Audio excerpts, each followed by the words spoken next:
Erdaldun jaio nintzen Donostian. Sí, nací erdaldun en San Sebastián. Belarrimocha me llamaban en el cole.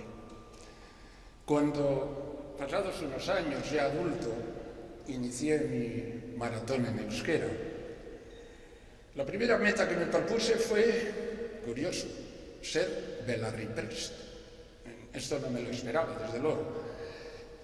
Trataba únicamente de conseguir que nadie, por mi culpa, tuviera que pasarse al castellano.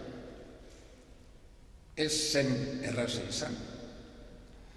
Esta ere garrantzi txikikoa.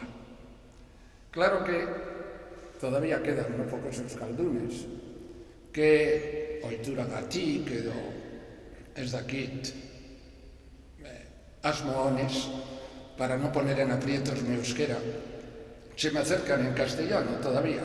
No se lo reprocho. Al fin y al cabo, también quien solo lo entiende o puede hablarlo con una cierta dificultad debe tomar la iniciativa. Al fin y al cabo, Juan etorriko bidaia dugu hau, bestela ez dago euskararik.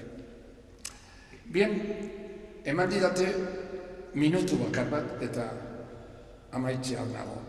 Diré lo más importante.